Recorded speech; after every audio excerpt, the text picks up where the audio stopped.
সুপ্রিয় দর্শক বন্ধুরা, আমাদের এই ভিডিওটা দেশ ও দেশের বাইরে থেকে যে যেখান থেকে দেখতেছেন সবাইকে জানাচ্ছি আসসালামু আলাইকুম ওয়া রাহমাতুল্লাহি ওয়া বারাকাতুহু। আমরা চলে আসলাম আজকে একটা তান্ত্রিক কাছে, তান্ত্রিক কবিরাজ রাবেয়া বেগম চেম্বারে। ওনার চেম্বারটা হলো আপনার কুমিল্লা দেবীদুয়ারে। উনি কিন্তু সাধারণ কোনো কবিরাজ না, দেখেন অনেক কিতাবাস নিয়ে অনেক কিছু নিয়ে মনে করেন যদি মানুষের কাজ করে থাকে, উপকার করে থাকে। এমনকি আসার পরে দেখলাম যে অনেক ঝামেলা ছিল, এলাকার মধ্যে অনেক সুনাম আছে। আগে ওনার একটা সাক্ষাৎকার নিয়েছিলাম, ওই সাক্ষাৎকারে আপনারা কমেন্টে বলছেন ওনার আরেকটা ভিডিও দেখতে চাই। আমি বিস্তারিত কিছু কথা আমরা ওনার মুখ থেকে শুনবো। আসসালামু আলাইকুম। ওয়ালাইকুম আসসালাম রাহমাতুল্লাহি ওয়া বারাকাতুহু। জি, ভালো আছেন আপনি? জি আলহামদুলিল্লাহ ভালো আছি। আপনি যে অলরেডি অনেক জিনিসপত্র, অনেক মাল সামান, অনেক কিতাবাস নিয়ে বসে আছেন, আপনি কি অলরেডি কোনো কাজে আছেন নাকি? হ্যাঁ, একটা সমস্যার সমাধানের জন্য বসছিলাম, একটা কাজের জন্য।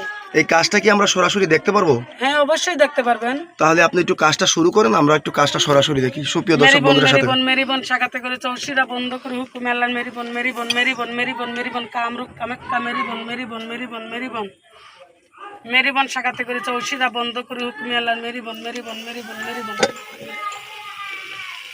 দেখেন মেরিবন মেরিবন চলে যা চলে যা চলে যা, কাজ সাকসেস হয়ে যা।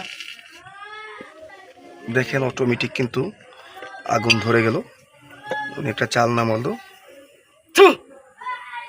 জি আপা, কাজটা কি হয়ে গেছে? জি আলহামদুলিল্লাহ হয়ে গেছে। এই কাজটা কত ঘন্টার ভিতরে হবে?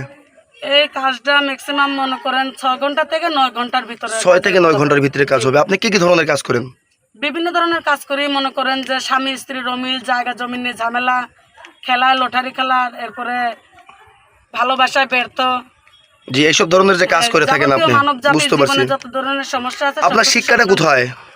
এটা শিক্ষা মনে করেন এটা আমার বংশগত শিক্ষা। এটা আমার দাদা দাদি নানা নানি সবাই করে গেছে, এখন ইদারিং এটা আমিও করতেছি। বুঝতে পারছি। আপনার সাথে লোকজন যোগাযোগ করবে কিভাবে? আপনার এই ভিডিওটা তো মিডিয়ার মাধ্যমে চলে যাবে, যোগাযোগ করবে। আমার মোবাইল নাম্বার আছে, আমার মোবাইলে যোগাযোগ করবে। তাহলে আপনার নাম্বারটা একটু আপনি মুখ দিয়ে বলে দেন। ওই নাম্বারে মনে করেন যে আপনার এই নাম্বারে তো ইমো হোয়াটসঅ্যাপ আছে। জি হোয়াটসঅ্যাপ আছে। নাম্বারটা একটু বলেন। আপনার কাছে তো কেউ বা চাইলে সরাসরি আইসেও কাজ করতে পারবে, কেউ বা চাইলে ফোনের মারফতে ভিডিও কল দিয়ে সরাসরি দেখেও কাজ করতে পারবে। হ্যাঁ হ্যাঁ অবশ্যই। নাম্বারে আপনারা যোগাযোগ করবেন। আপনার দর্শকের উদ্দেশ্যে কিছু বলার আছে? দর্শকের উদ্দেশ্যে এটাই বলার আছে, আপনারা কাজ করাবেন, যাচাই বাছাই করাইবেন। মনে করেন যে এখন তো প্রতারকের অভাব নাই, ঠিক আছে? আমি যে নাম্বারটা আমি আবারও বলতেছি, আমার এই নাম্বারটাই ফোন দিবেন। আচ্ছা, এই পর্যন্তই না? হ্যাঁ হ্যাঁ, ঠিক আছে। আজকের মতো এই পর্যন্তই। দেখা হবে আবার নতুন কোনো ভিডিওতে। আসসালামু আলাইকুম ওয়া রাহমাতুল্লাহ।